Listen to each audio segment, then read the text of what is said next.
जय संविधान, जय भीम, महात्मा गांधी की जय, गोडसे मुर्दाबाद।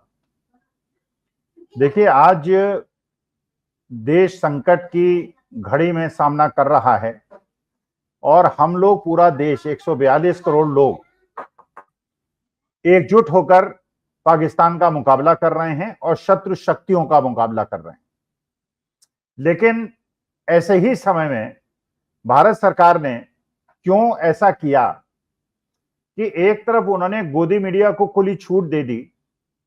गोदी मीडिया ने जिस प्रकार की अनर्गल प्रचार किया और जिस प्रकार की झूठी खबरें फैलाई, जबकि रक्षा मंत्रालय ने, विदेश मंत्रालय ने बार बार सबसे कहा इस प्रकार का झूठा प्रचार राष्ट्र हित में नहीं है, देश के हित में नहीं है, लेकिन उसके बावजूद गोदी मीडिया इसको फैलाता रहा और केवल टीआरपी के चक्कर में उन्होंने पूरे देश के अंदर ऐसा भ्रामक प्रचार किया जिससे देश का जो नैरेटिव था, जो भारत सरकार का नैरेटिव था, उसको फेल करने में कोई कसर नहीं छोड़ी। देश का नैरेटिव था कि हम किसी देश पे आक्रमण नहीं करते, लेकिन आतंकवादी अगर हमारे देश के निरीह लोगों को मारते हैं, उनकी हत्या करते हैं, तो पूरा एक देश एकजुट होकर उन आतंकवादियों ठिकानों को खत्म करने का अधिकार भारत सरकार और भारत की सेना के साथ है। जैसे पहले पुलवामा के अंदर हुआ, सर्जिकल स्ट्राइक हमने की बालाकोट की, अब पहलगांव के अंदर हुआ, निरीह यात्रियों को आतंकवादियों ने, पाकिस्तानी आतंकवादियों ने मारा और हमने पाकिस्तान के अंदर सैन्य ठिकानों पे आक्रमण नहीं किया, साधारण जनता पे आक्रमण नहीं किया, बल्कि उनके आतंकवादी ठिकानों पे आक्रमण किया। लेकिन गोदी मीडिया ने झूठ का प्रचार, कराची तोड़ दिया, ये कर दिया, वो कर दिया, यहां कब्जा कर लिया, वहां कब्जा कर लिया, झूठा प्रचार। और दूसरी तरफ अपने राष्ट्र धर्म का पालन करते हुए और गवर्नमेंट ऑफ इंडिया की लाइन को टो करते हुए यूट्यूबर्स ने संयम बरता और वही लाइन ली जो कि भारत सरकार की लाइन थी। तो दो विधाएं बनी। एक विधा बनी गोदी मीडिया की, जो झूठा प्रचार कर रहा था और भारत की सरकार की अपोजिट लाइन ले रहा था, और वो लाइन ले रहा था जो पाकिस्तान के हित में है।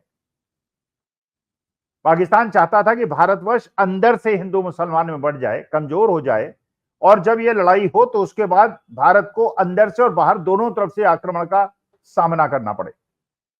लेकिन भारत की जो गंगा जमुनी तहजीब है, हमारे देश के 142 करोड़ लोगों की जो राष्ट्र निष्ठा है, देश प्रेम है, उसके तहत हिंदुस्तान ने उनके सारे मंसूबों को फेल कर दिया। यहां तक कि भारतीय जनता पार्टी ने कोशिश की, जो पहला पोस्टर जैसे ही ये पहलगांव के अंदर कांड हुआ, पहला पोस्टर जो उनके बीजेपी के हैंडल छत्तीसगढ़ ने निकाला, उसमें लिखा धर्म पूछा जात नहीं।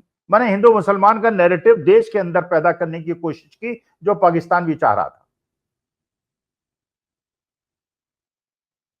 हम लोगों ने कोशिश की इस नैरेटिव को खत्म करने की और ये बताने की कि जितने हम हिंदू देश के प्रति समर्पित हैं, उतने ही मुसलमान समर्पित हैं।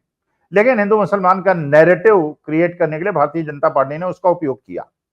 अब विदेश मंत्रालय कह रहा है प्रेस कॉन्फ्रेंस में, यह पाकिस्तान की रणनीति थी कि हिंदू मुसलमान का नैरेटिव हिंदुस्तान को डिवाइड करने के लिए यूज करें, और वही भारतीय जनता पार्टी ने लाइन ली। तो भारतीय जनता पार्टी और पाकिस्तान की लाइन एक थी। और एक्सटर्नल अफेयर मिनिस्ट्री ने जब प्रेस कॉन्फ्रेंस में सोफिया कुरैशी, कर्नल सोफिया कुरैशी को बिठाया, उन्होंने भी संकेत दिया कि भारत का मुसलमान उतना ही देशभक्त है जितना भारत का हिंदू है। अब एक जो सबसे बड़ी खुशखबरी है, जिसको मैं ब्रेक करना चाहता हूं, आप तक ये सूचना पहुंच जाएगी। हमारे जो 4 PM के मुख्य संपादक हैं, प्रमुख संपादक हैं संजय शर्मा, वो इसको डिस्क्लोज करेंगे, उनका अधिकार है, सबसे पहले वो डिस्क्लोज करें। लेकिन जब तक मेरी वीडियो आप तक पहुंचेगी, तब तक ये सारी खबरें पहुंच जाएंगी पूरे भारतवर्ष के अंदर। संजय शर्मा जो एड्रेस करेंगे।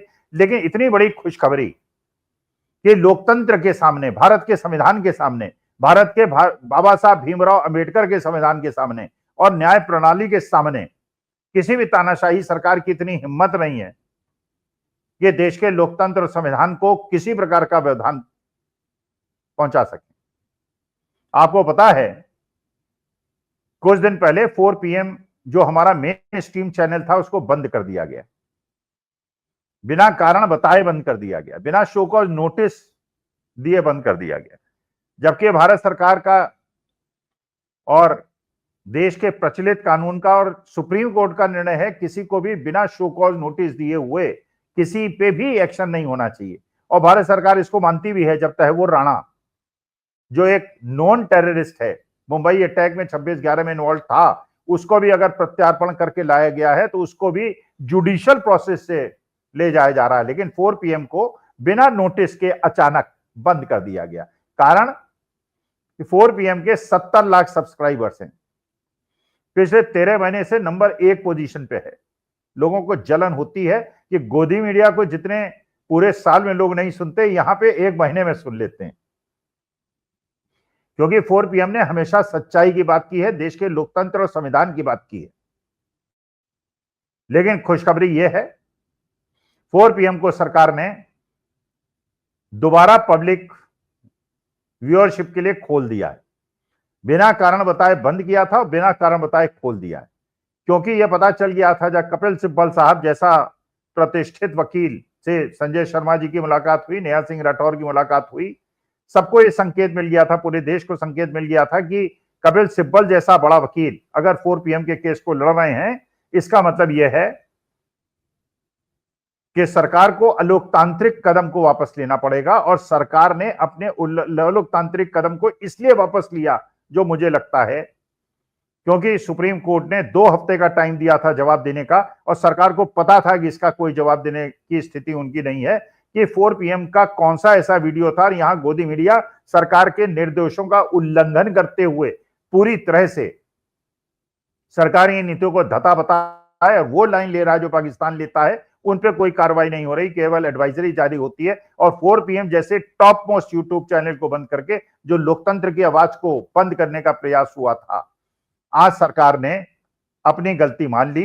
और हम लोगों को सबसे पहले मैं धन्यवाद देता हूं अपने 4 PM के दर्शकों श्रोताओं को, जिनके प्यार, जिनके असीम प्यार, जिन्होंने 4 PM का मेन चैनल बंद हुआ, 4 PM यूपी के अंदर हमारे वीडियोस पड़े, अचानक सब्सक्राइबर बढ़ने शुरू हुए। और ये बात हम निष्ठा से कहते हैं कि हम सच दिखाएंगे, राष्ट्र हित में दिखाएंगे, और वो दिखाएंगे जो हमारे देश को जानना चाहिए। हम देश के संविधान को बचाने के लिए कटिबद्ध हैं, देश के प्रति हमारा जो कर्तव्य है उसका निर्वहन करेंगे, और देश के अंदर किसी प्रकार का कोई डिविसिव फोर्सेस को बढ़ने नहीं देंगे। हम 142 करोड़ लोग ये प्रण लेते हैं। और आप लोगों का बहुत बहुत धन्यवाद, दर्शकों और श्रोताओं का। 4 PM का जो प्यार आपने दी, मुश्किल घड़ी में आपने जो हमारा साथ दिया, उसका हृदय से आभार। और ये शिक्षक आपको प्रणाम करता है, आपको धन्यवाद करता है, आपको सलाम करता है। और जो प्यार आपने दिया है मुश्किल घड़ी में, ये आगे भी देते रहिएगा, और उसके लिए हम हृदय से। लेकिन सरकार ने अपनी गलती मान ली और 4 PM को रीइंस्टेट कर दिया। इसके लिए सरकार कृपा करके आगे से इस प्रकार यूट्यूबर्स की आवाज को बंद करने का प्रयास न करे, बल्कि गोदी मीडिया पे अंकुश लगाए। जिस प्रकार से वो गलतफहमी, झूठ फैला रही है, उससे बाज आए। नमस्कार, धन्यवाद और प्रणाम।